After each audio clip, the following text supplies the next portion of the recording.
Namo tassa bhagavato arahato samma sambuddhassa. Namo tassa bhagavato arahato samma sambuddhassa. Namo tassa bhagavato arahato samma sambuddhassa. Buddhang saranang gacchami.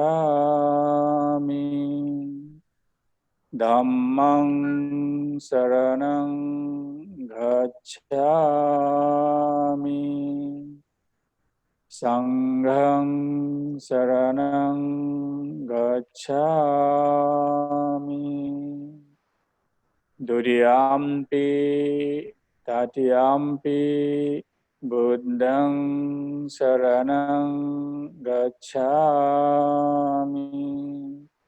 Dhammang saranang gacchami. Sanghang saranang gacchami.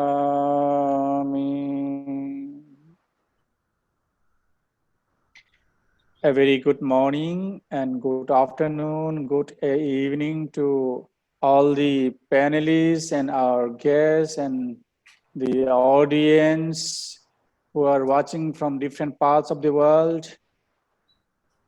It is an occasion, an opportunity to welcome all the esteemed panelists today and also all the people from world over to this session, especially on the relevance of the teachings of Buddha in today's education, in today's world, in today's the happenings around the world. As we have been having this web discussion or telecast on every Saturday at 9:30. The credit and thanks goes to Dr. Gulshan Sharmaji, DG, Director General, International Chambers of Service Industry, and all his team and everybody in the chamber for providing us this opportunity to express and share the experiences and ideas and teachings of the Buddha with whoever is interested to benefit and also to gain some insight and wisdom to conduct one's own life and also help others to achieve peace, harmony, tranquility, and also a sustainable, not only sustainable development, but sustainable, harmonious coexistence among the human and the non-human beings around the universe. I would hand over the responsibility to Dr. Gulshan ji, just to have your proceedings, like you have to recall or to recapitulate whatever things have been done, or the motto or vision of this same webinar you have been conducting for last many days. Kindly, please, Gulshan Sharma ji. Thank you very much, Venerable Dr. Dhammapiya ji. It's indeed our deep gratitudes and thanks to you. You are the leader and you're the person who is giving us the direction and the vision. And with that enthusiasm, every Saturday morning as a part of our entire series, because we have a program Monday to Sunday, without any break, any point of a thing, Monday to Friday, that is 7 to 8 p.m.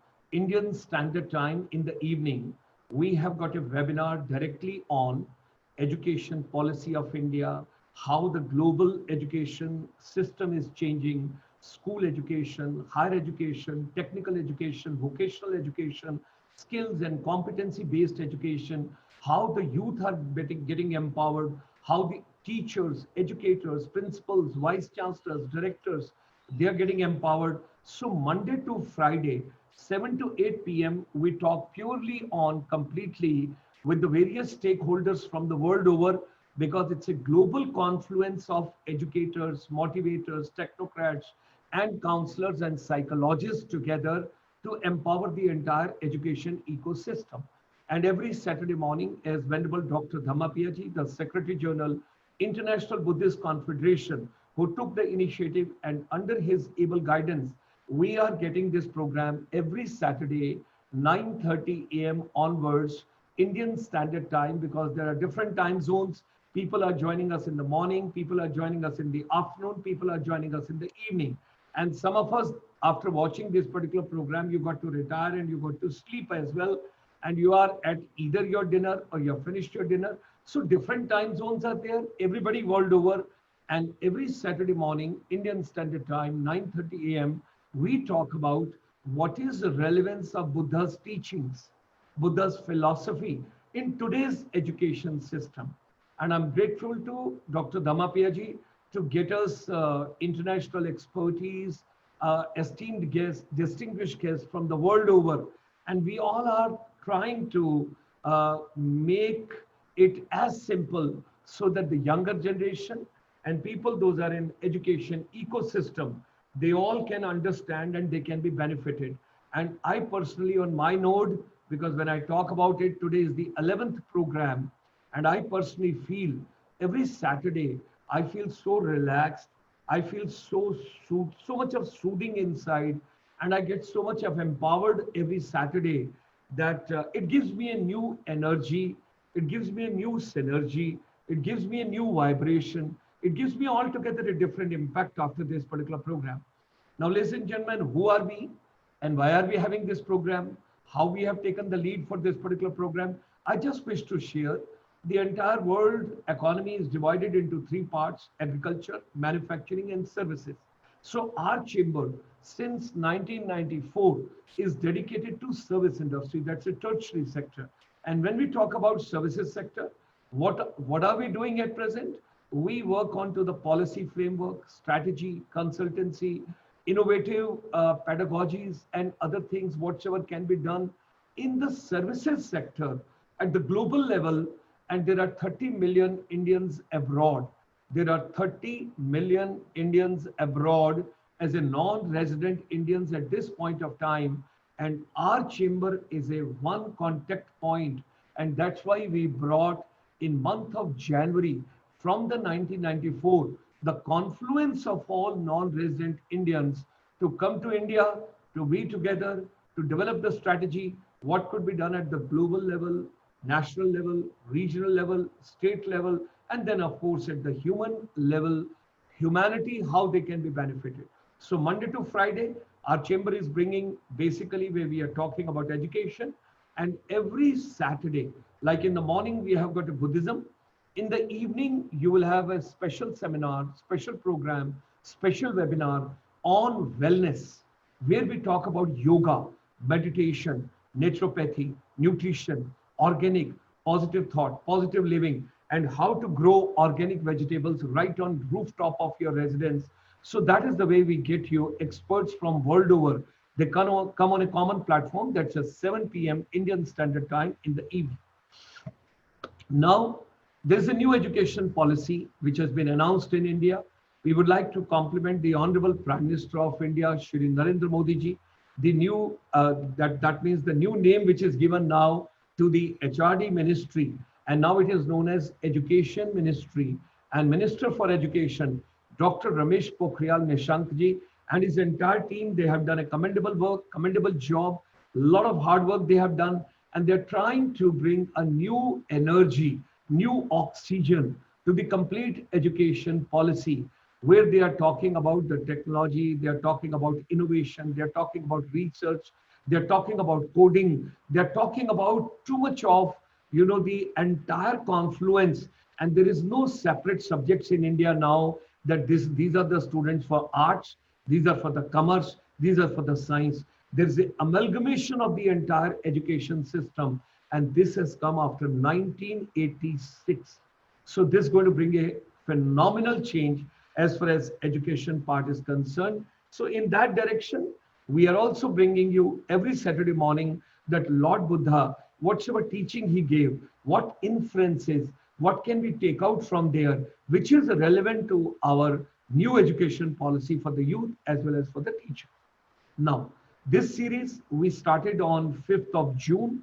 Why 5th of June? Because United Nations has declared this particular day as a World Environment Day, and world environment at present, due to the climate change, is passing through very difficult times.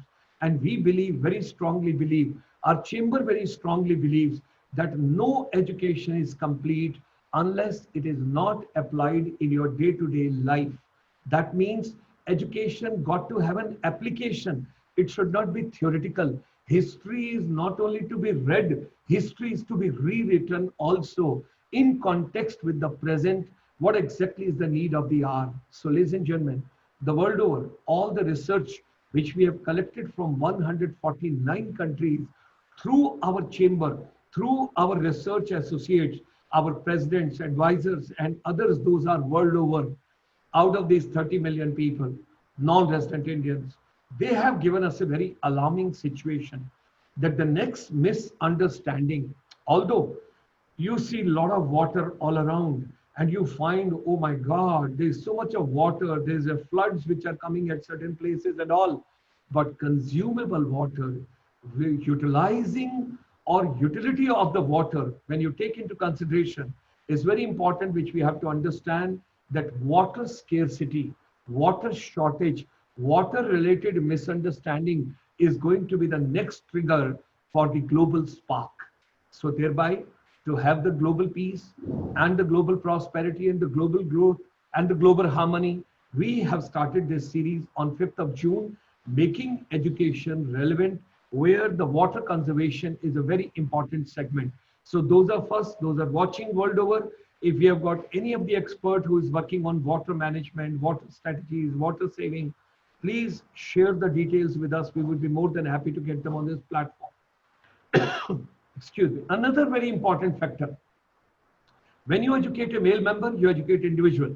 But when you educate female, the girl child, you educate next 7, 8 generations, because she's going to play a very important role for all of us, ladies and gentlemen, like my wife, like my daughter, like my daughter-in-law, my mother, my grandmother, and subsequent generations. When I talk about women empowerment is very important if you want a peace and if you want happiness in your family.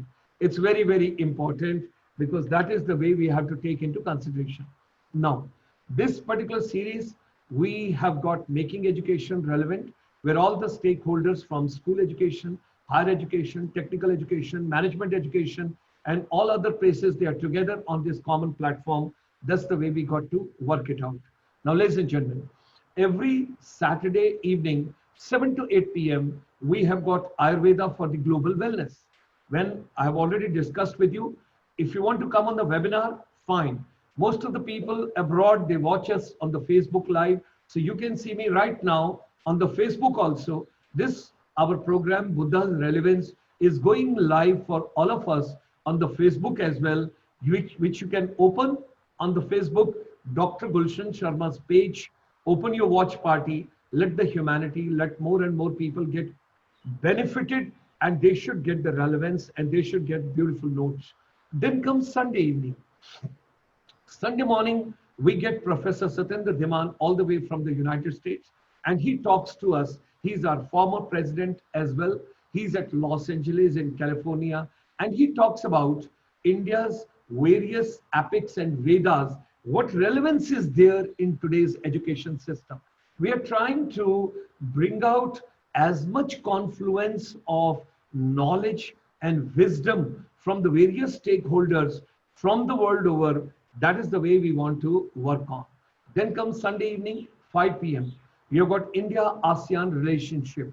ASEAN is the fastest growing economy, because 650 million population, when I talk about Myanmar, Cambodia, Laos, Singapore, Malaysia, Thailand, Indonesia, Philippines, Brunei, and all the 10 countries, when I talk about, ladies and gentlemen, Vietnam is the fastest growing economy at this point of time during this pandemic and the lockdown also in the region. So a lot of Buddhism is also there as far as our ASEAN and the Southeast Asia is concerned. So I'm grateful, my deep gratitudes and thanks to Dhammapiya ji for getting the people across from the world over. Now, Sunday evening, 7 p.m., we have got Making Education Relevant series, which is empowering micro, small, and medium enterprise. After all, why education? What is the purpose of education? If you're having some economic activity, you want to become startup, you want to start something. And I always tell my stakeholders, even from the Buddhism as well, a lot of people are there, those are married, they have got their families, they have got grown-up children. Those children also have to look now for some kind of a opening, some kind of a new avenues. And there they can do a wonderful job. And that's why I'll share with all of you what our chamber is doing for the children of our Buddhist community and the Buddhist people, those are following Buddhism. Now, ladies and gentlemen, we started this wonderful journey Saturday, 21st of May 2016 on the Buddha Purnima celebration day, when we had the confluence from the world over. There was a massive function and 29 countries participated over there. It was a great exposure for me. Ashok Wangdi ji, who introduced me, and of course Kiran Rijiju ji, at present the Honorable Minister for Sports, Youth in India, and then of course Venerable Dr. Dhammapiya ji. I have never looked back. It's always a forward moving. It was Buddha's, the Buddhist heritage and pilgrimage journey. The people, those are coming to India to come to the Buddhist places, they should travel hassle-free. They should not face any difficulty. They should not have any problem. Their stay, their travel, their every comfort to be taken into consideration. For that matter, our chamber is doing a lot of work. I'll share with you. Thereafter, Professor Deman, and I'm so happy. It's a sheer coincidence. I learned later, when he became the president, after 2 years, he told me that I got my second PhD in Buddhism. I said, that's great. He says, I have studied Buddhism for good 8 years continuously, and a lot of research I have done. And now at present, my former president and Venerable Dhammapiya ji has got such a beautiful international synergy with each other. He is sitting in the United States and Dhammapiya ji is sitting in Tripura. In India, they have got a wonderful relationship with each other. Now, ladies and gentlemen, harnessing well-being of educators through Buddhist psychology. Now, during this pandemic, we, on the International Yoga Day, on 21st of June, our former president and Dhammapiya ji together, they brought the confluence of the entire world together. And we had lots of program on that particular day and deliberations and discussions. And we tried to work out what can be done. And thereafter, of course, I'm so grateful to these people. Those have been coming from time to time. They are with us. And of course, I would say I run short of words. We have been getting the people from world over. They have been coming on different occasions. They have been coming from different countries. They all are sharing so much of thought process with us, so much of vision with us. I'm really very, very happy because every time we organize this program, there's so much of learning for me, in particular, in person. And every time I consider myself to be very fortunate that I learn and I pick up so much from all of them. This is the dream project which our chamber very strongly supports, and all my presidents, my advisors, and my CSR activity officials world over, whosoever you are, wherever you are, this is a dream project. And I, in my personal capacity and from the chamber, very strongly support and recommends. And let me share with you, at the age of 70, person always wants to tell only the truth, and nothing else. Because you start feeling that you're very near somewhere to your final journey. And that is the time you want to do some karma. You want to do something which should be utilized and which should be valuable to the entire humanity. This is a dream project. All my great financial hubs which are world over, I would request each one of you, you're watching your program, you're watching this particular series right from your Facebook on Dr. Gulshan Sharma's page. I would like to make a humble request to each one of you. Nothing is going to go with us. Nothing I have studied the entire thing for my own consumption as a humble student. Not even an all pin can be taken from this universe anywhere else. It will remain here only stationary. But whatsoever karmas we do over here, and I personally believe in a very humble way from our chamber, ICSI, International Chamber for Service Industry, we want this project to see daylight at the earliest. And before my departure from this universe, I want to be a student over here. I want to join a program over here.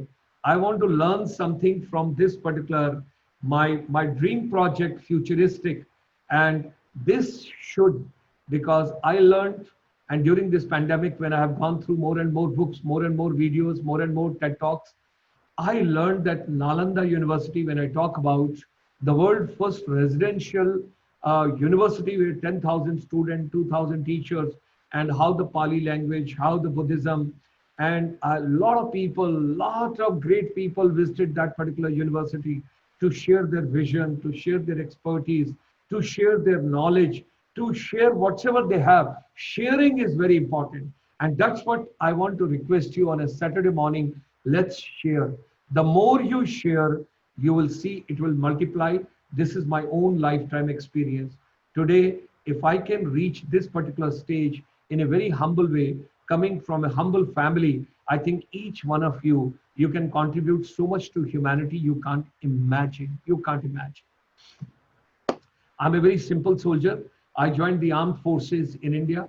I got the commission. I wanted to retire as a lieutenant general from the Indian Army, but the destiny had a different thing in my storage. After 8 years, some mishap, and thereafter my medical category down, and then I had to change. And when I got changed, I did my master's, I did my PhD, and I went on deputation to Ministry of Tourism, Government of India. When I went over there, I set up India's first National Institute of Tourism for the Ministry of Tourism, Government of India. I drafted the first MBA tourism course and curriculum and content and teacher development, student development, faculty development, everything I did. And I sent those teachers abroad. I've already walked 90% of the planet myself in a very humble way. And every time when I traveled, I realized I have no significance. I'm nothing.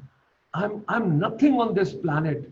My existence itself is based on someone else.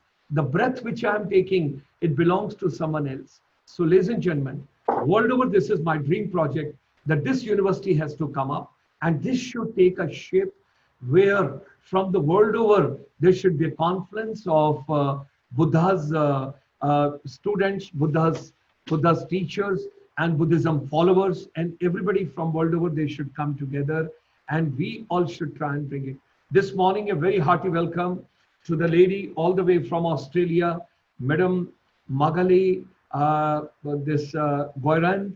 She's a director's systemic development associate. Madam is a consultant, learning facilitator, and researcher. Prior to joining SDA, Madam Magali worked for the IBM. Wow, that's a technocrat. Leading programs aiming at enabling sales teams around the world in technologies such as business process automation or cloud. She has worked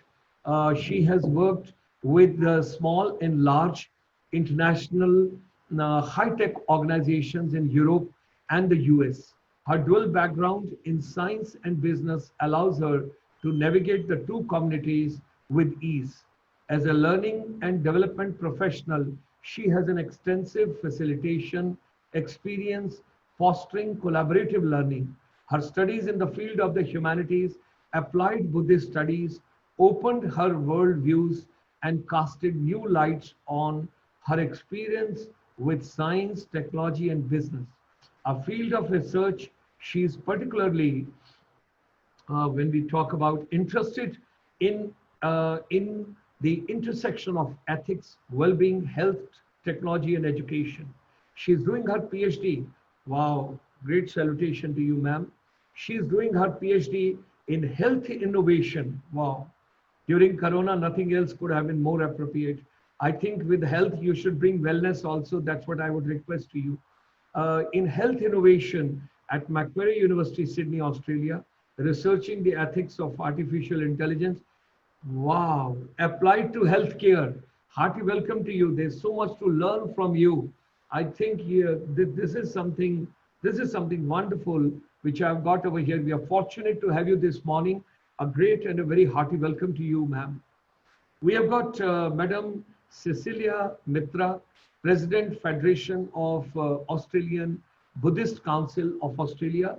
Madam Cecilia has been actively representing Buddhism in Australia and internationally.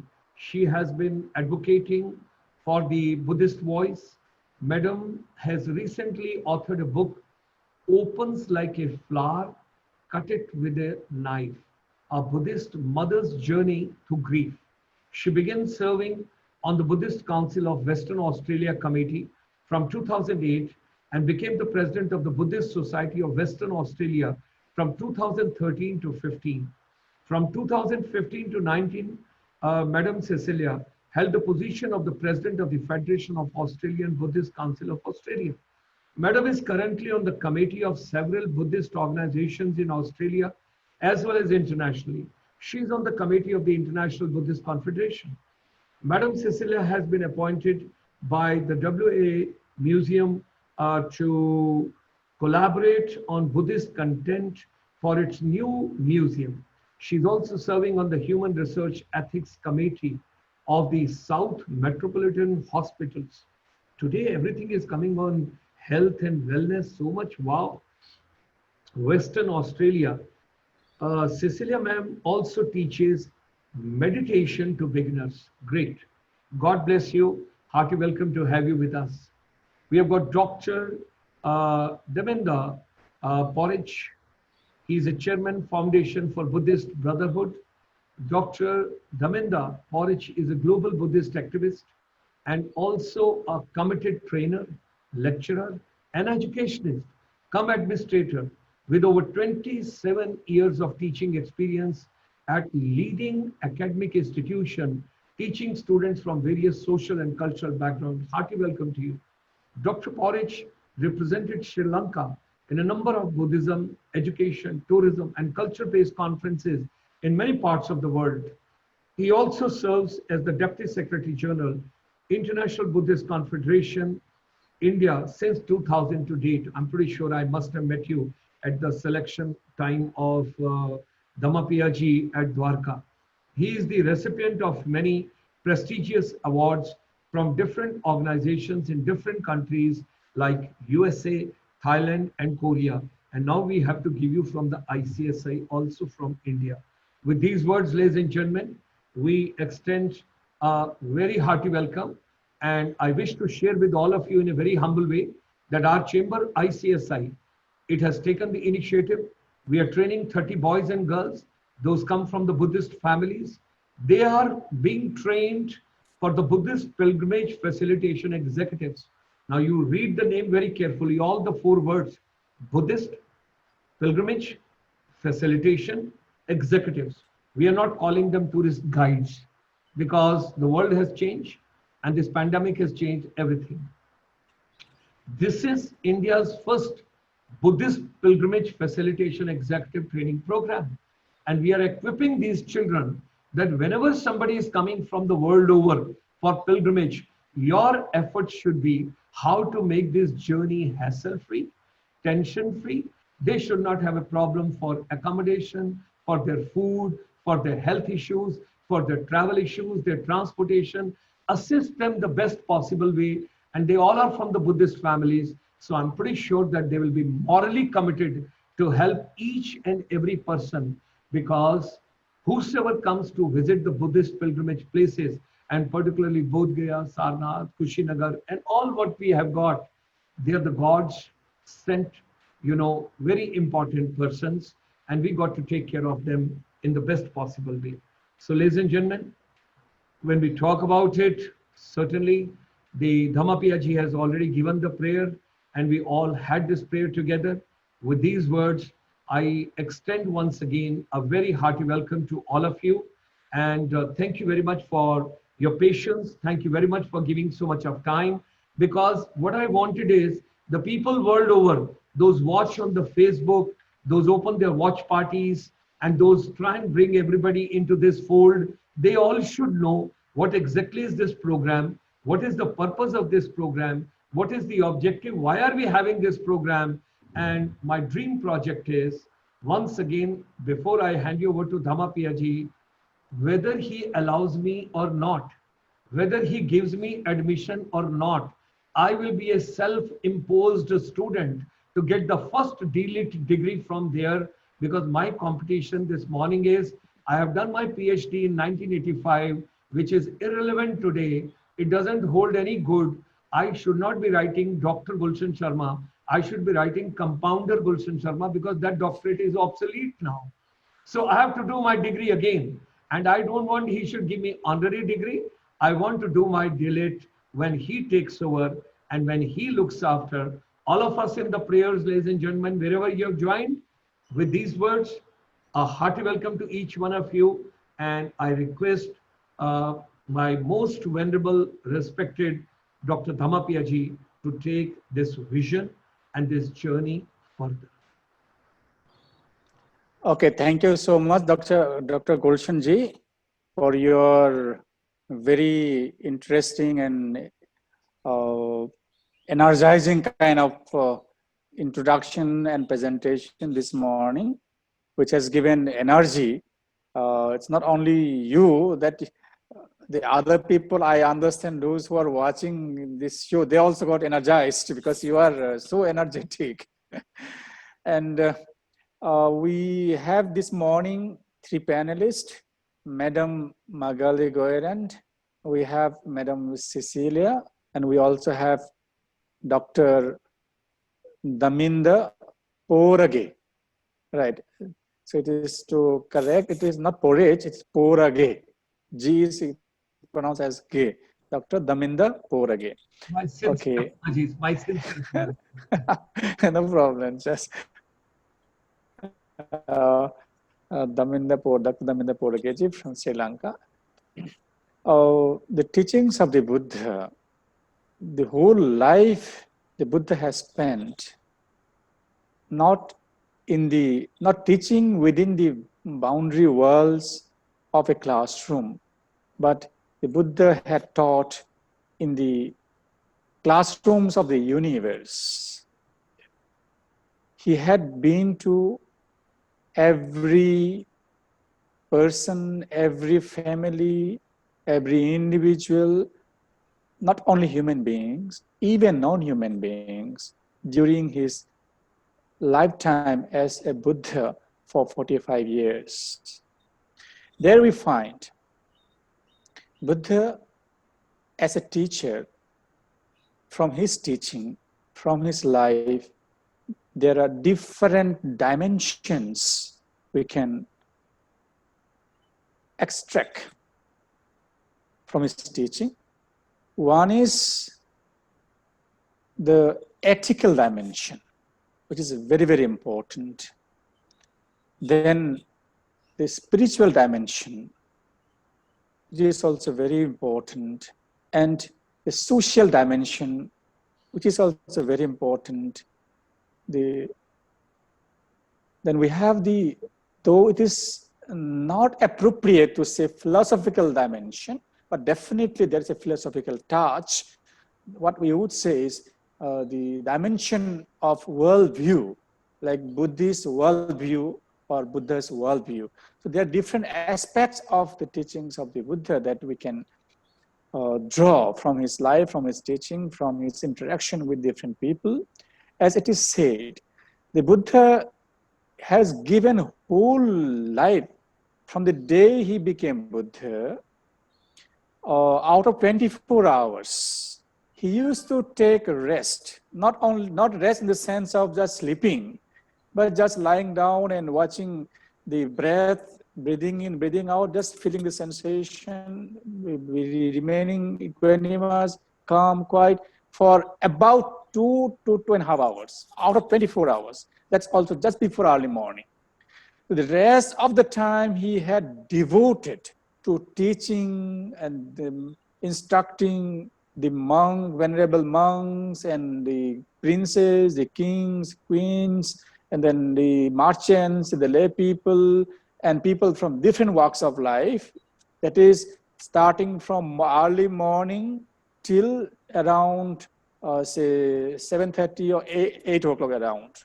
So after that, it says before midnight, maybe from 10 or 10:30 till around midnight, there used to be the people, I mean the beings who are non-human beings. They also come and approach Buddha to get his blessing and also directions. That's also there. So he had to give time for lay people, for monks, for nuns during daytime until evening. And in the late evening, then he had to give time for non-human beings. And it is said in midnight and past midnight, there used to be other kind of living beings. They come from different universe, from different world, and listen to the Buddha. And that it goes on almost at 3:30, around 3:30. So then from 3:30 to almost maybe 4:30 or something like that, till little this early morning, he used to take a rest. So to see the life of Buddha, I mean, his daily schedule, so whole life is given for the welfare and benefit of the living beings. So this is how actually we have to get the energy even from seeing from the Buddha, like how much energetic he might have been, giving whole day, taking only little rest. As the Buddha is understood to be awakened, where the conscious, subconscious, unconscious mind, that we have the 3 levels of mind in our psychology, but in Buddhist context, this is some other way of understanding the mind. So this chitta or chittesika, or bhamanga chitta, whatever we call that, this mind, different aspects of the mind, they get awakened. They become mind, right? Awakened mind. So when a person achieves that awakened mind, then sleep is not required. Like us, 6 hours, 5 hours, 8 hours sleep is not required. Only rest is required for the body and the mind. Rest, just to give rest, because running, like when we run the car for a long time, the engine or the wheel, all things may get heated up after some time. So we need to give some rest, again to move on, something like that, just to give a rest. So Buddha used to take some rest, that's all. And in today's our discussion, I understand our panelists will be touching some aspects, some dimensions of the teachings of the Buddha. Either it is spiritual dimension or ethical dimension, or it is social dimension, or it is worldview, or it is health. Health is also another dimension that Buddha has spoken very, very specifically. So I would like to request today the first panelist, Madam Magali Goirand ji from Australia, to take over and give your presentation, please, Madam. Thank you. Thank you for having me today.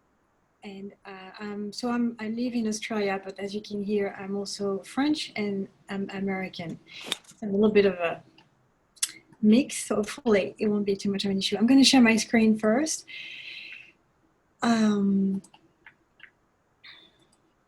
All right, can you see it? So actually, although I'm doing a PhD in ethics and AI in healthcare, my talk today will be really concentrating on Buddhism and education.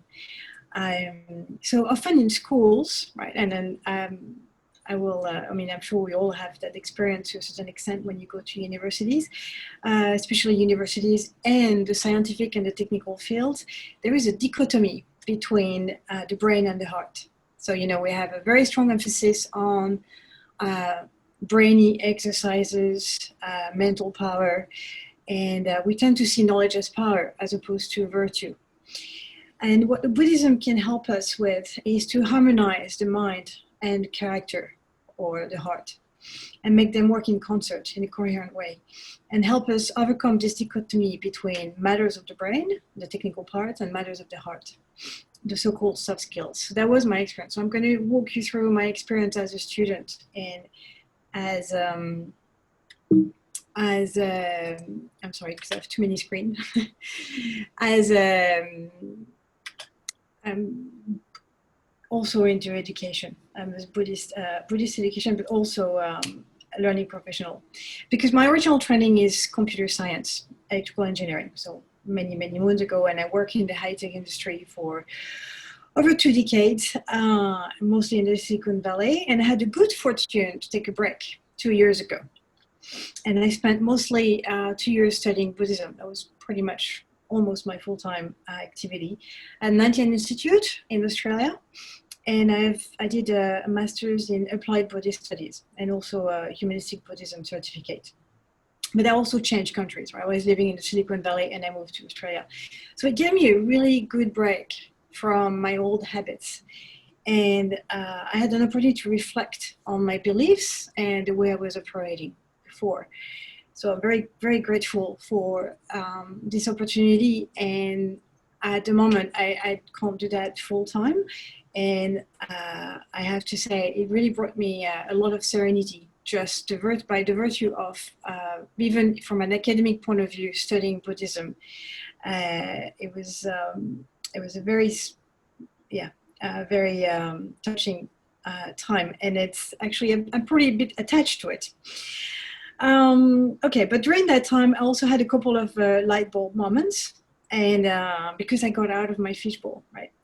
And one of the key was when I was taking this Buddhist ethics course at Nantian, and there were a couple of assignments that we had to do. We had to do a reflective journal, and we also had to give a presentation. It was a 1-week intensive.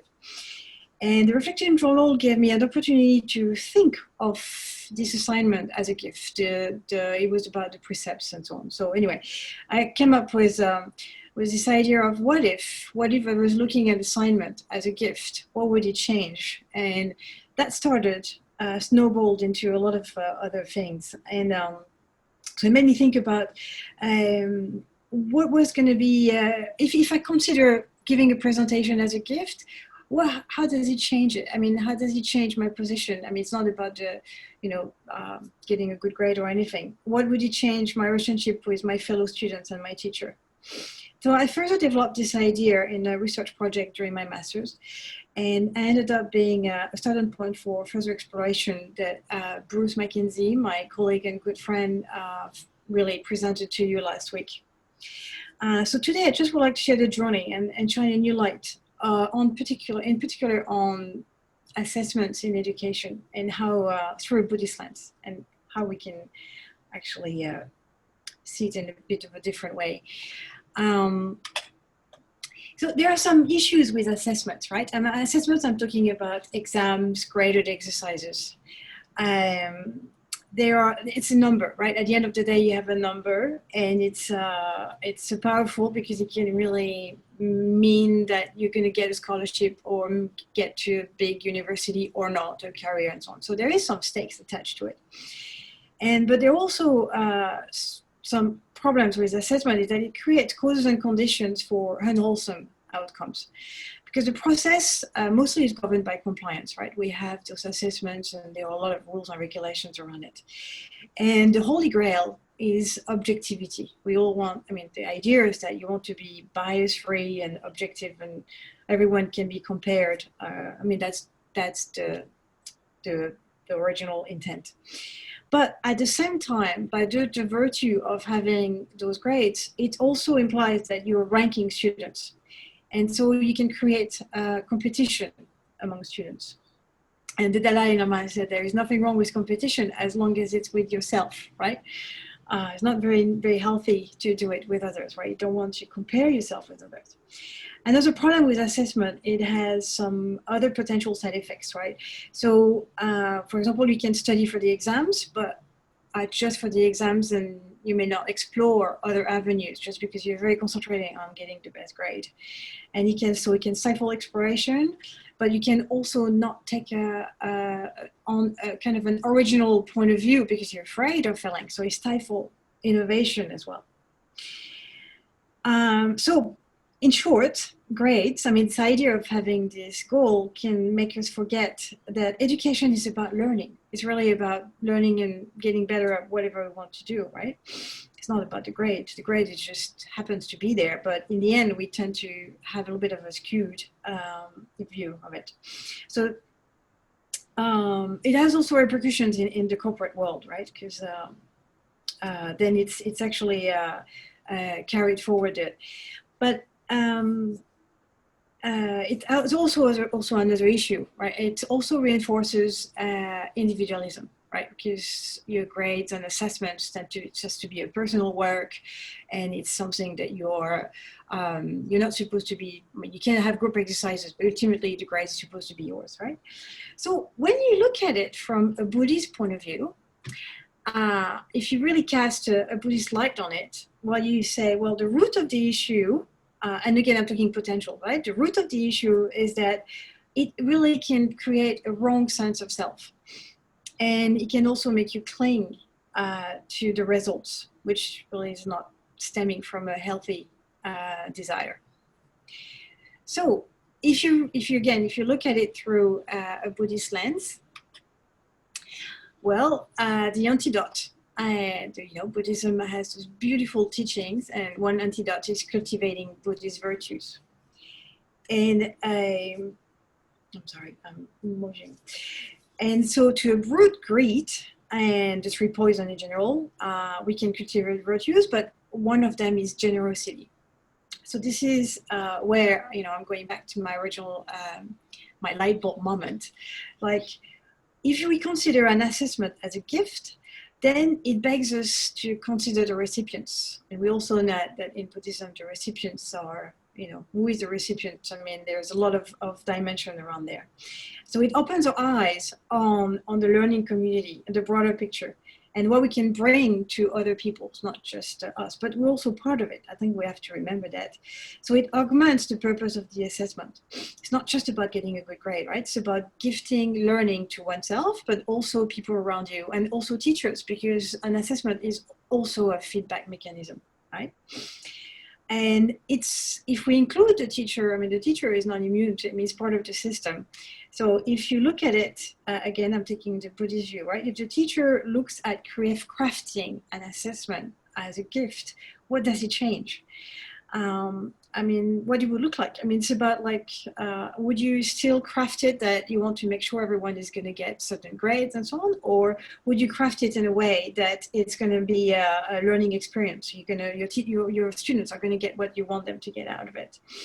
And also when you mark, when you give, if you see it again as a gift, how do you mark it? Do you mark it as, does it change the way you mark? And is the feedback giving going to help the students, or is it going to impede them or stunt the growth of the students? So I think it really puts a different mindset. So if we look at the Buddhist lens, and if we apply generosity, then what would happen to the system? Well, then it would foster, instead of competition, we would foster collaboration and mudita, empathetic joy, and then and highlighting the role of the learning community in the process. And instead of striving for objectivity, especially in the marking process, we could strive for equanimity.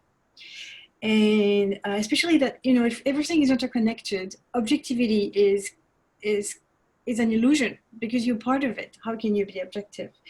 So we're not embracing our interconnectedness and developing equanimity to counteract the subjectivity, which is really what we're trying to avoid, right, with objectivity.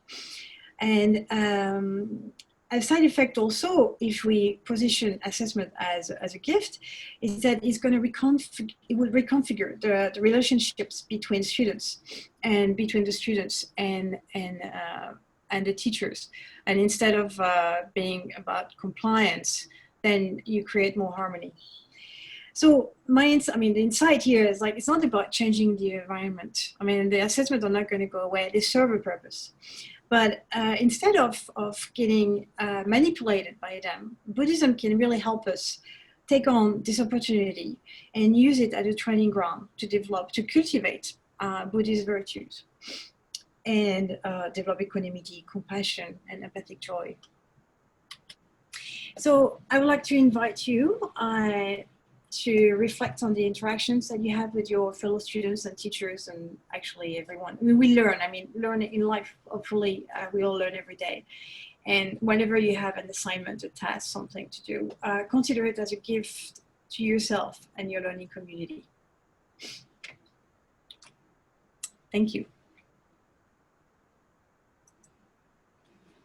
Thank you so much, Madam Magali Goirand, for your presentation. The power has gone here in my place, so I'm a little dark on this side. Anyway, it's important, the virtues. Virtue, I understand, it is a universal, but the concept, it is being explained and developed by different thinkers or philosophers or the practitioners. So what you have said as Buddhist virtues, I understand. This is what the virtue or the sila or those paramis that Buddha has spoken. But these virtues are not necessarily for Buddhists as such, but these virtues are for all human beings, for everybody, those who want to develop and upgrade and transform one's own life. Where, as I have just told in the introductory session, that when the mind is elevated and developed to the level where mind is fully purified and all the kilesas, all the defilements are uprooted at the root level, there is not even a single trace of the defilements remain in the mind, then no physical or environmental conditions can affect the peace and tranquility of that person. It's either Buddha or Pachika Buddha or the Arahant or any other meditators who achieve that level. So that's why these virtues are these like ladders where we have to develop in ourselves to grow and also reach that highest achievement that we call the highest. There are 4 levels. Out of 4 levels, the highest is the Arahatship, where one can be sustainably peaceful, I would say. That's a Nibbanic peace, we call that. Normally, when we are happy or when we say we are having tranquil mind or things like that, it is a short-lived. When very terrible things happen, suddenly our experience gets changed. But those who reach that level, no condition of the world can affect their peace and harmony. This is what is very important, the virtues to be practiced and developed by everyone. Now, may I request Dr. Damenda Porage, please, to come and take over this stage and give your presentation. Dr. Damenda Porage, please. I saw him there now. Where is he? Dr. Damenda Porage. Namaskar, Venerable. Yeah, do you hear me? Yes, we can see you also, we can hear you. Please take. Okay. Ayubowan.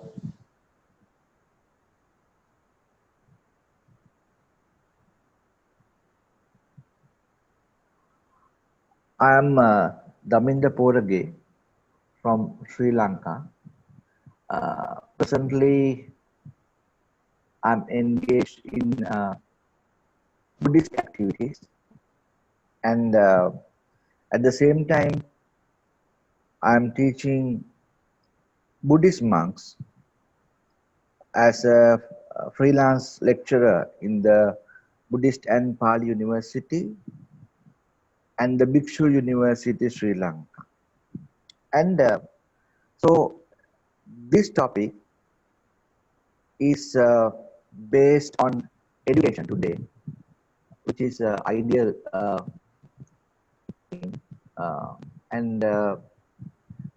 So Buddhist perspective on education, and so at this moment we should focus on implementing the Buddhist education system. A Buddhist education system is dependent on the system of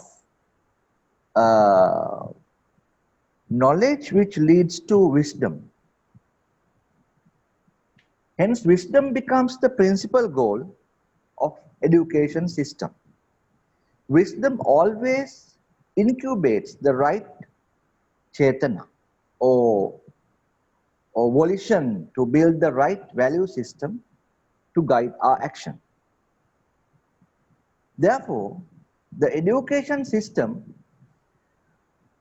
must be ingrained in the value system based on wisdom.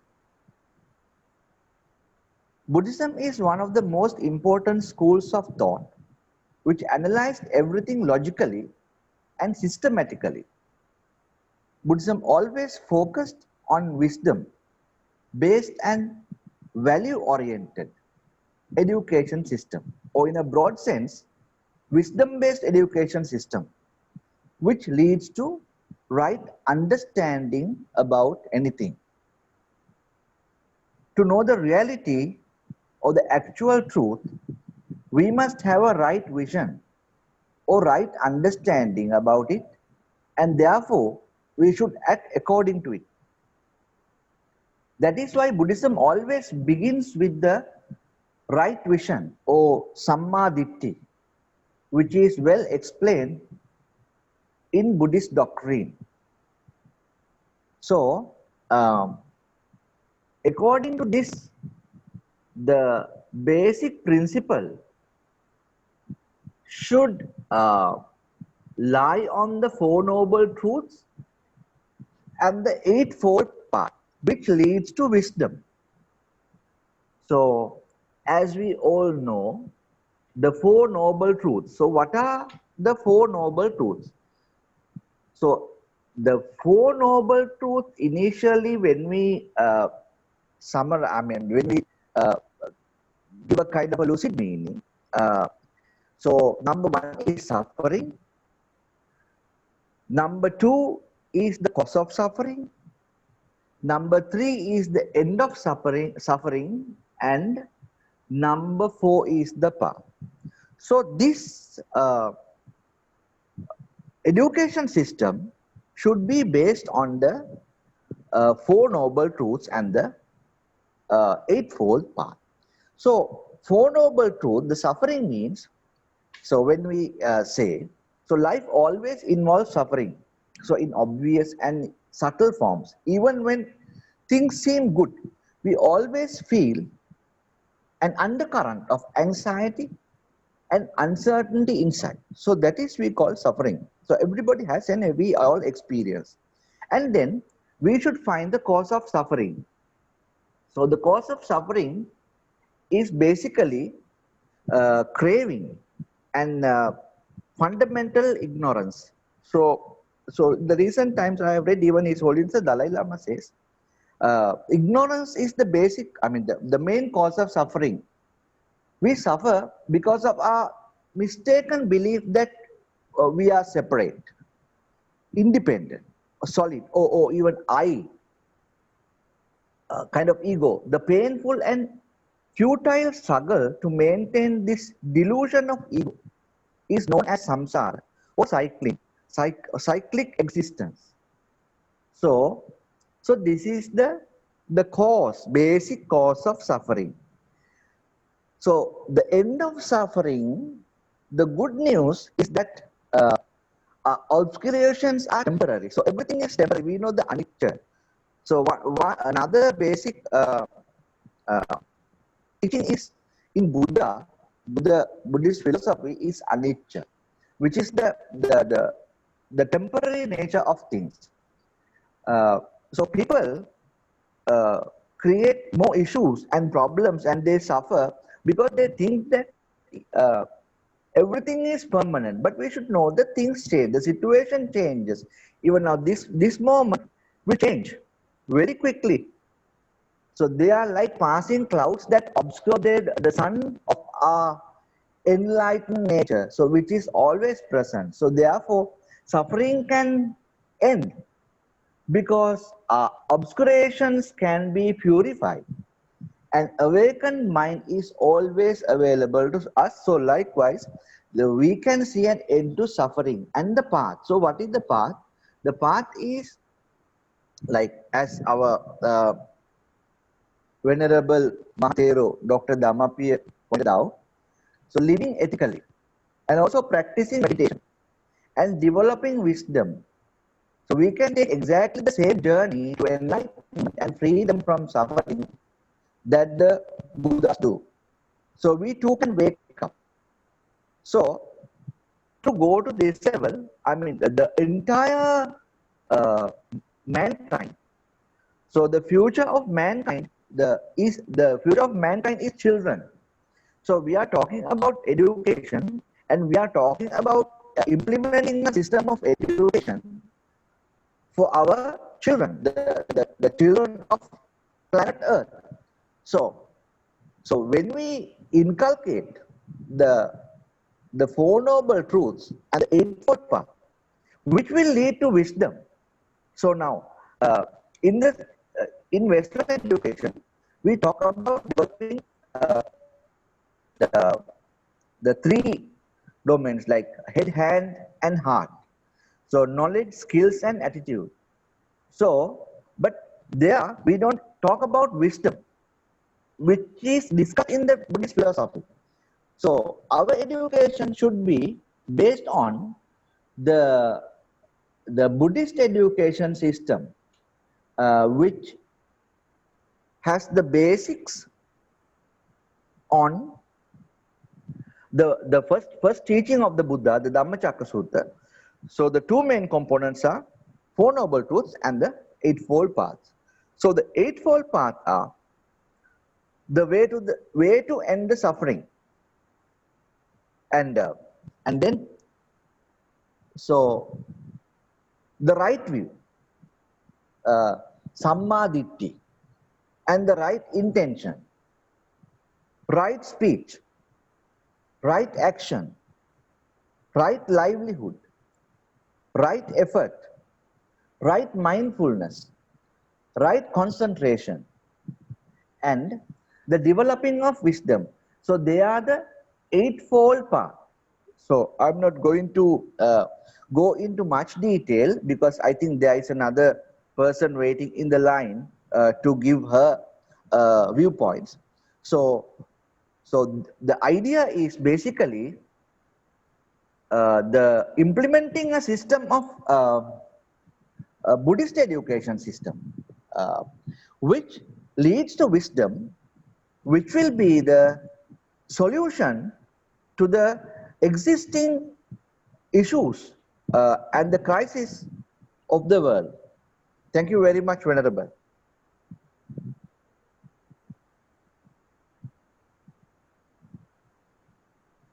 Okay, thank you so much, Dr. Damenda Porage, for your explanation on the very important aspects of the Buddha's teaching, which includes everything like which he has taught in the first sermon, the Dhammacakkappavattana Sutta, the the Four Noble Truth and Eightfold Noble Path. Basically, this is a paradigm kind of structure, which is a universal, which goes beyond time, space, and also a person, or any kind of philosophical things. In the sense, it is diagnostic in the sense, this the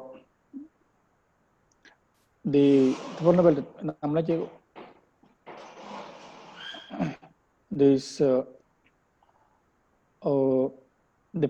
noble truth, the Four Noble Truth, it has a sequence which is applicable in every sphere of life and in every situation to overcome difficulties or problems or what we call dukkha. this Eightfold Noble Path are being used as the medicine. These are the two aspects. We take things in the world as it comes to us as pleasant, for granted, as enjoyable. But undercurrent, there is something which is having impermanent nature. Whatever comes, it comes and it goes. And if we like something, we want to hold on to that. And as the characteristics of the world is changing, when it changes, then we feel miserable and unhappy. So this is the thing that the first 4 steps of the Four Noble Truth gives us the paradigm that whatever happens to us, whatever comes to us as an experience, as an event, as a person, you apply these steps. First, try to understand what it is. That is the first Noble Truth, what it is. So here, what it is means it can be anything, either pleasant or unpleasant, or it may be troublesome, or it may be helpful, or anything. Whatever comes to us in the form of a person, event, experience, anything. The first thing is to objectively try to understand whatever comes to us. This is the first Noble Truth. Then the second comes is the reasons, the causes of whatever is coming to us. If it's unpleasant, then we have to understand why these unpleasant things are happening. If it's pleasant, then we have to understand why there is pleasant things. Why these pleasant things? And if something is unpleasant, objectionable, or we do not want something, the reasons if we find out, then definitely we have to find out how to get rid of that, whether there is a way out. So these are the steps, actually, diagnostic kind of paradigm, which is applicable to every aspect of our life. If something is pleasant, then also we have to understand that this pleasant feeling will not last forever. The time will come, as everything is impermanent, it will also be gone. And when we have this understanding or the wisdom of the nature of impermanence of things, then what happens is this third Noble Truth, that is the way out. Now we have a way out. If it is gone, though it's pleasant, we are not affected because there is a way that can maintain the peace and harmony, tranquility, though it is gone. So it's very important. And the Eightfold Noble Path, actually this is not to be taught in the classroom, like the Sammaditthi, Sammasankappa, Sammawacha kind of thing, the right understanding, right determination, or right contemplation kind of thing. These are not to be taught in the classroom theoretically. Definitely understanding theoretically is important. But these are divided into 3 parts. That is the Sila Samadhi Panya. The first comes with the practical aspect of the Sila, where one has to develop those virtues or morality, then slowly develop to Samadhi level and then to Panya level, where we get the Samadhi. It's a very, very highest stage. And these are actually to be practiced by the aspirant or whoever wants to get life transformed. So this is something where every Buddhist or every person, whoever wants to elevate oneself, one's own experience, and maintain the peace and tranquility unwaveringly, unshaken, they can follow it. Like there are many teachers who are teaching about this Eightfold Noble Path, Four Noble Truths in the classroom, but it remains in the classroom as intellectual kind of discussion, and it doesn't have any impact in the personal life and experience. This is one thing. Thank you so much, Dr. Damenda Porage, for your presentation about this Four Noble Truth and Eightfold Noble Path. Now, may I request the third panelist, Madam Cecilia Mitra from Australia again, to take over the stage and give your presentation. I was thinking earlier, Mitra means in India we have Mitra as a title also, Bengali. Bengali is having also Mitra. Then I came to know this Mitra is not Bengali Mitra. I think some other the surname or something like that. She is from Australia. So, Madam, please take the stage and give your presentation. Cecilia, Madam. Thank you, Venerable Dr. Dhammapiya. My husband is Bengali and my surname is Bengali, Mitra. Okay, understood. Thank you. Now understand.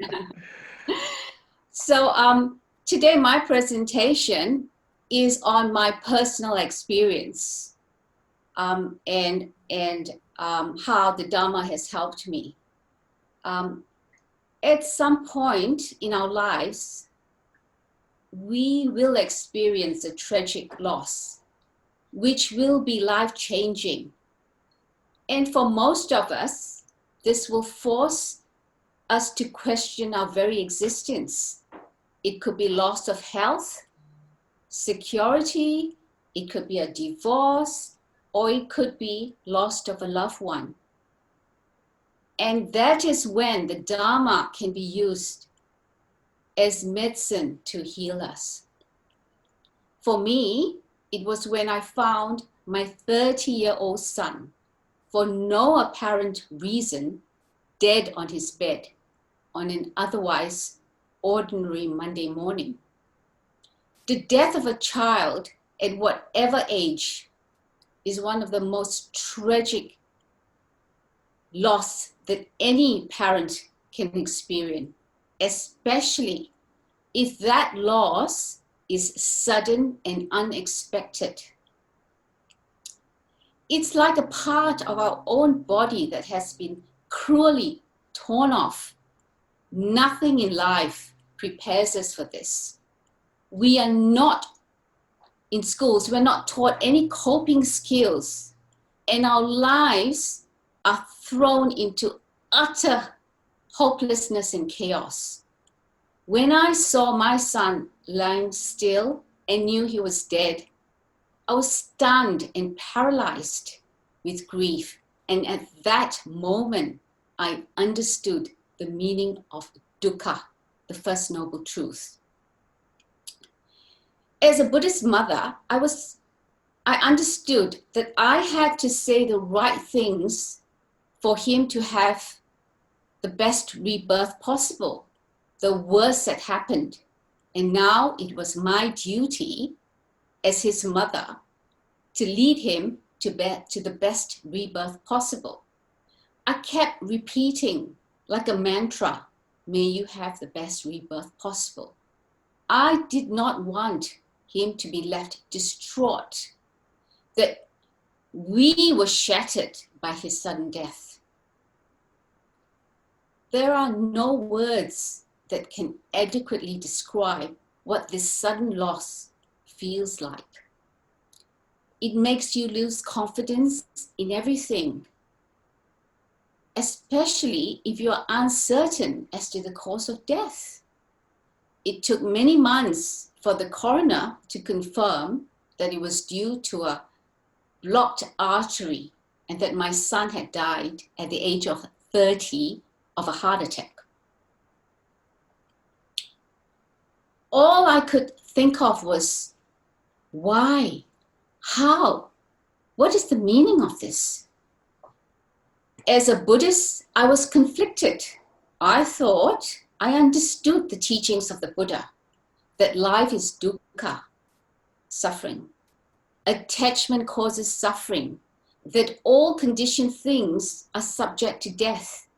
But now I realize that this was just theoretical knowledge. I wish there was another mother I could turn to, or a book written by a Buddhist mother that I could turn to.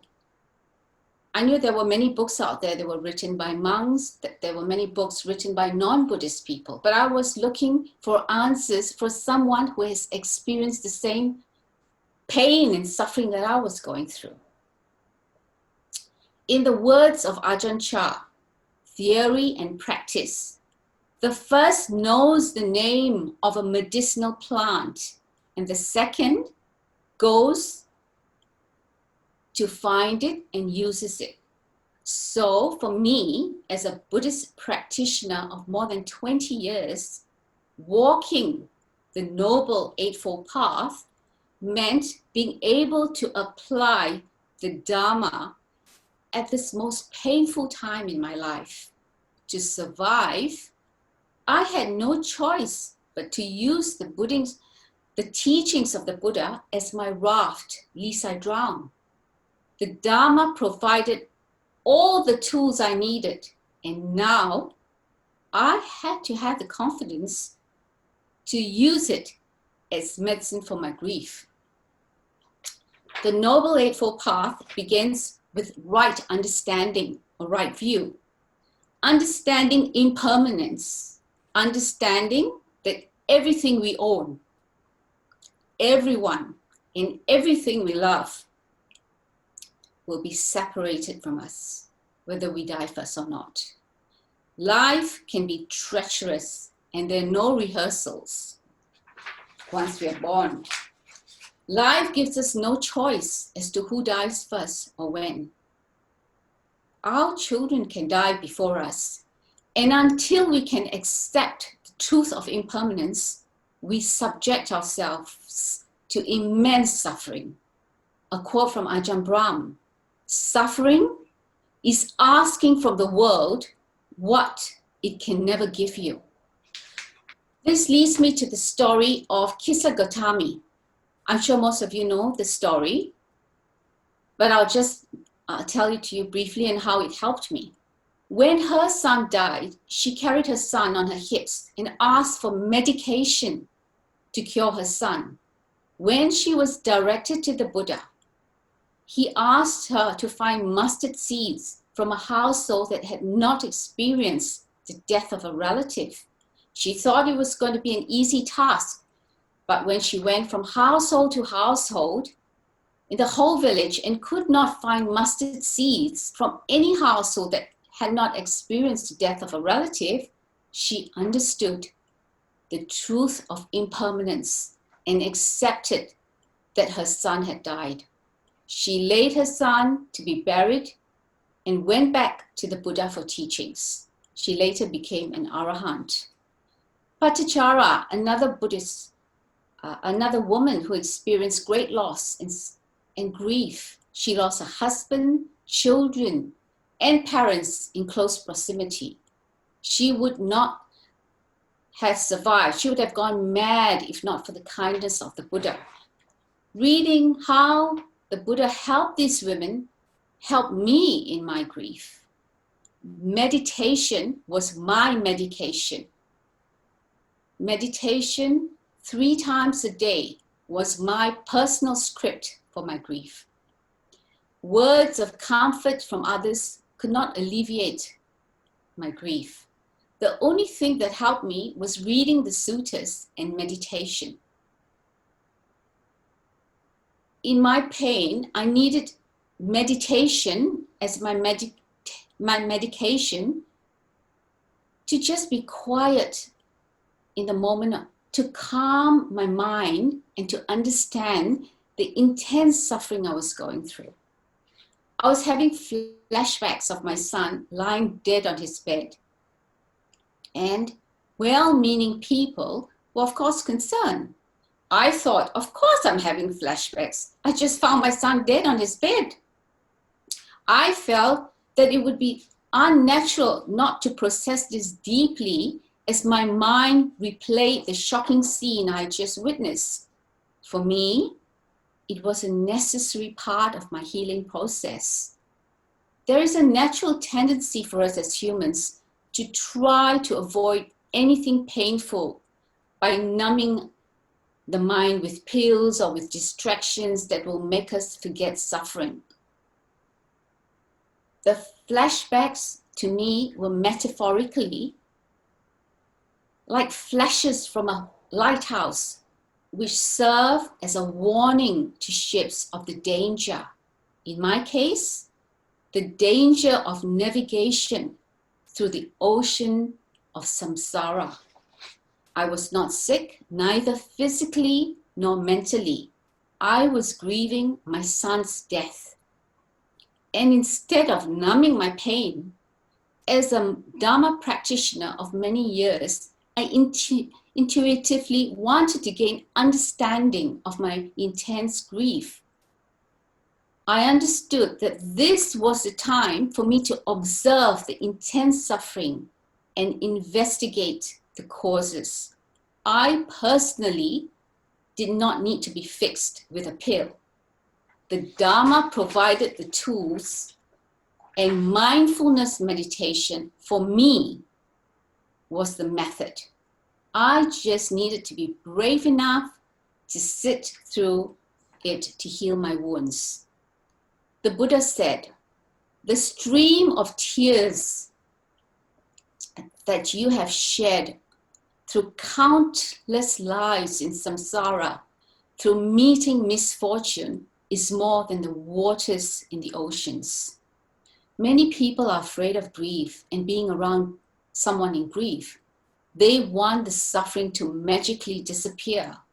But grief is not something to suppress or run from. Life is suffering. That's the first noble truth. And running away from the fact of suffering only postpones our understanding of life. Intense suffering offers a unique opportunity, if we are not afraid, to cut it open, to discover the primal source of suffering. Once the source is exposed, the healing happens naturally. To a Buddhist, this process of investigation is the essence of what it is all about. Meditation gave me the clarity of mind. It made me more relaxed and released the tension from the stiff bodily pain. It gave me the freedom to pause from clinging to any identity, including that of the persona of a grieving mother. Experience this even for a short time a day helped me tremendously. I consider myself very fortunate to have learned how to meditate long before my son died. So when I needed it most, I was able to meditate on the day he died. It is a basic skill that we should develop. We perpetually carry two bags with us, two metaphorical bags, one containing our past and one containing our future. The past contains regrets and sadness. The future, fears, worries, anxieties, and even fantasies. We are always flipping between bags. Unless we are mindful, we will never be in the present moment, where we can actually lay down these two bags and just being in and with the moment. And that was a very important part of my grief process. Just sitting through one terrifying, painful moment at a time. When you meditate, focusing on your breath, breathing in, breathing out, you will eventually come to a stage where you begin to observe the pauses in your breath. Just in meditation, pauses are important in everything we do. Letting go naturally happens when we learn to silently observe. The more I meditated, the more I learned to be mindful in my grief. And I started observing my grief. There will be a time when there will be more pauses than grief. And that's when we know we are moving forward in the process. But this has to be done gently and with loving kindness for ourselves. Because when we are in grief, when our child dies, the hardest person to forgive would be ourselves for having outlived our child. It doesn't seem natural. So when my mind became more peaceful, I began to find some answers. In the words of Ajahn Chah, unless one has deeply wept, one has not begun to meditate. A day without meditation was a day wasted in my journey. For me, through meditation, insights would arise. For most of us lay people, we live in delusion.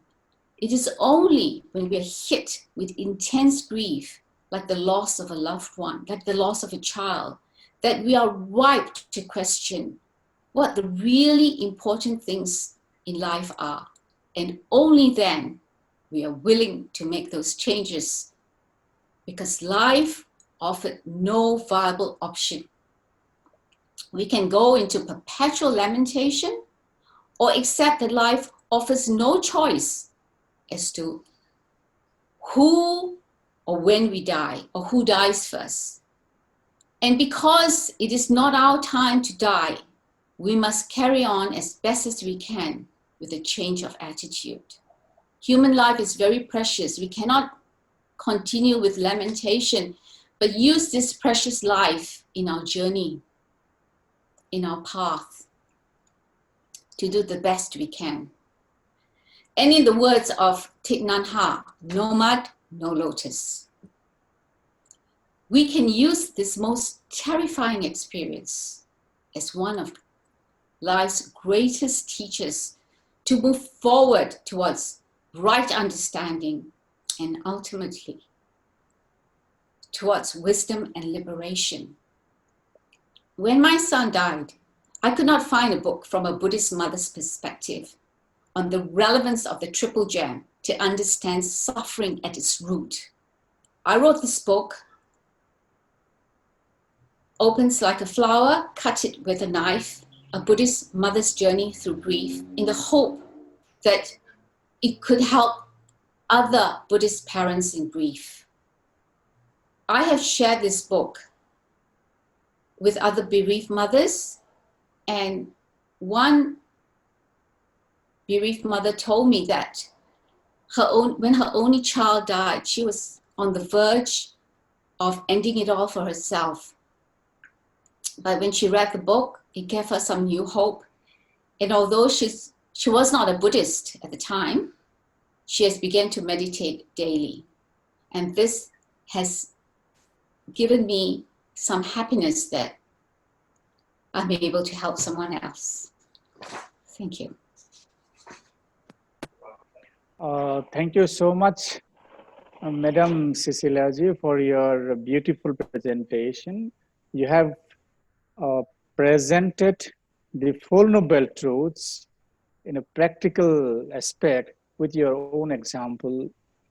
Definitely, we can understand the feelings of a mother who lost her beloved son, the only son, even during the life of Buddha, which you have narrated as an example, the Pathachara, who lost her son and who was so much dear to her, so much beloved son, and she never knew that somebody dies like that.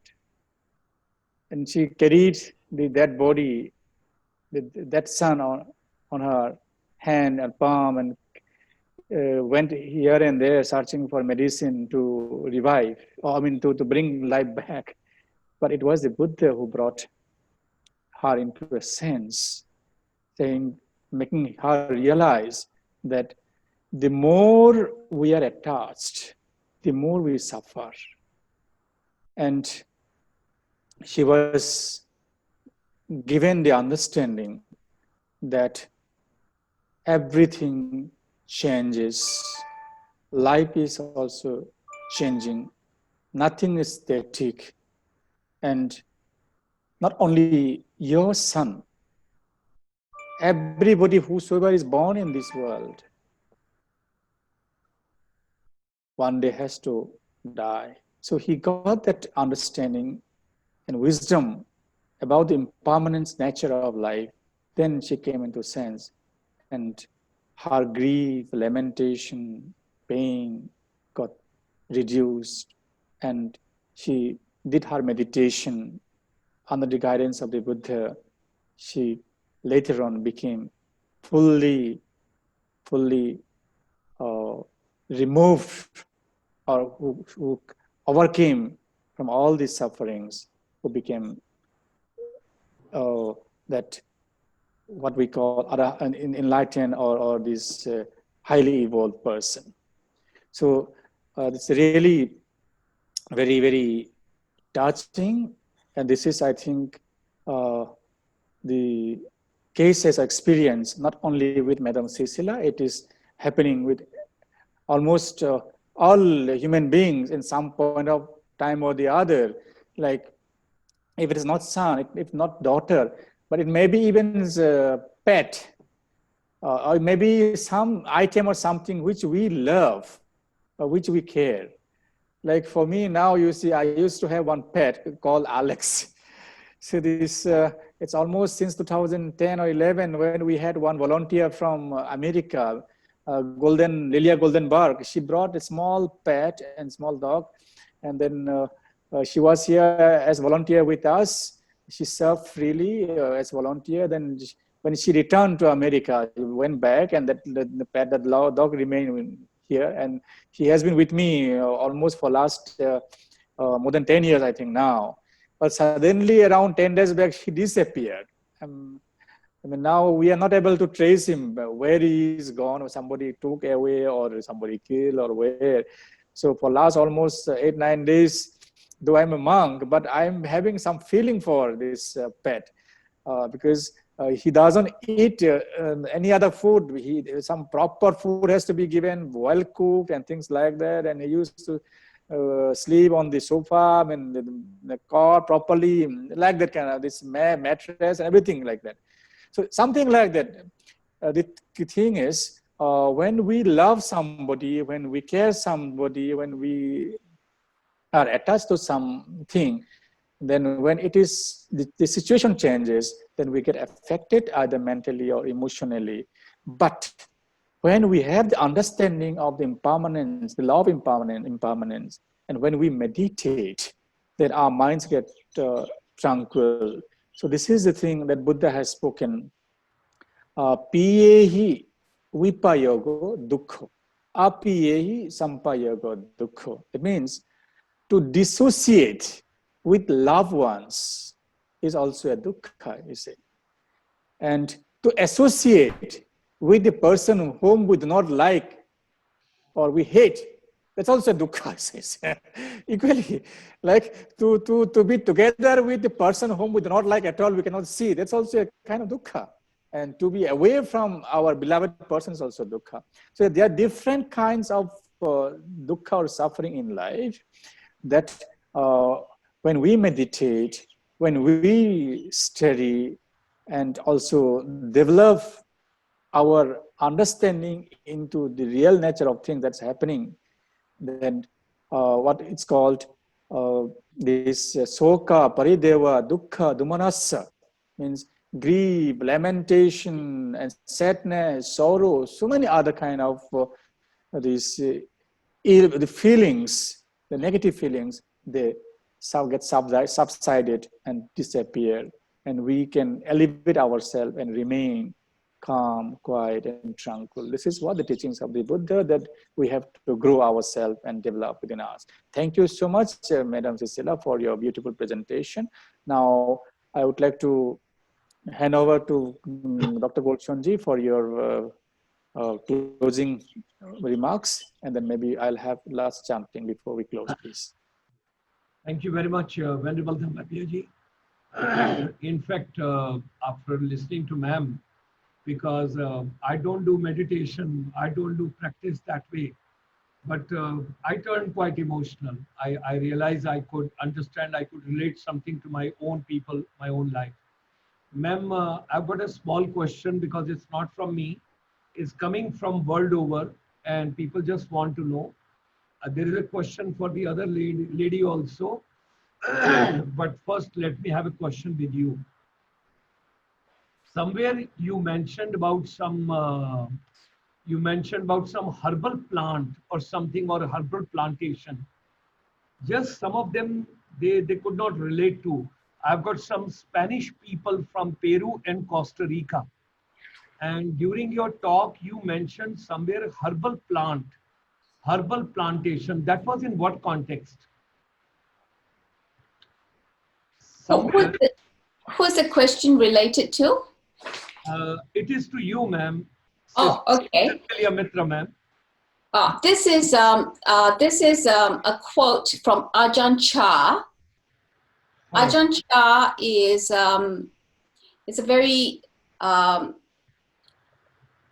he is from the Thai tradition, very famous monk. He was the teacher of my teacher, Ajahn Chah, and his quote is this: "Theory and practice are different. The first knows the name of a medicinal plant, and the second goes to find it and uses it." So first knows the theory of the Dharma. It's like a medicinal plant, but that's just the theory. And the second goes to find this medicinal plant, the Dharma, and uses it.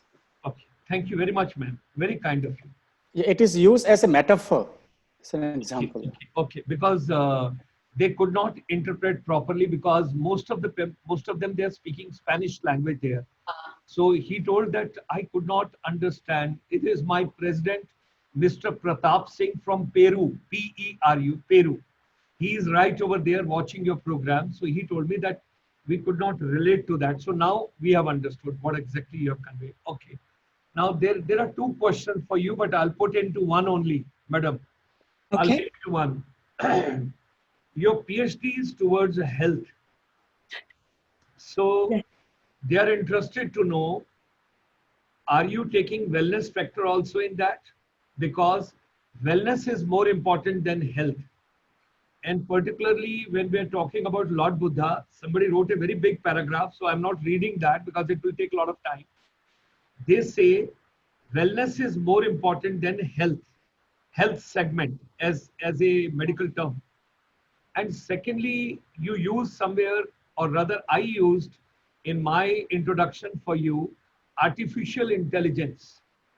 So when you're talking about artificial intelligence, your PhD is at what stage? Number one, they want to know. Number two, are you making your practical global acceptability of your PhD, or is it confined to Australia as a continent? All right. So I started my PhD in February, so I'm still at the literature review stage. So I can't, but the goal, I mean, the idea is really to, because I come from technology, because I'm definitely agree, I'm on the same wavelengths around health and well-being. I've also taken some classes in Ayurveda. I have some, I definitely think well-being is, I mean, this is what we should strive for. And you know, we have also tend to say that healthcare is actually more a disease management system than a healthcare system.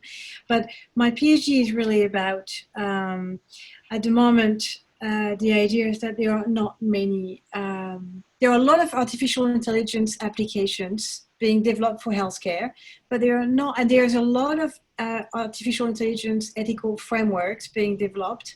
But the question is really, how do you put them into practice? And this is what I'm researching. So I'm at the beginning, so I can't really, I mean, it's too early for me to say too much. Now, I don't think I understand the last question. I'm doing it at a university in Australia, which, and the PhD is, you know, you do it with a university, but after that, it's, you know, you're not restrained to my country. So I hope I answered the question. Yes, thank you very much. Thank you.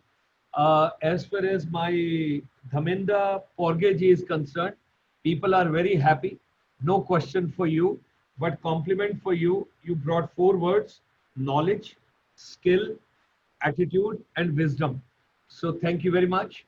We have taken in a right perspective. With these words, my deep gratitudes and thanks to all the panelists.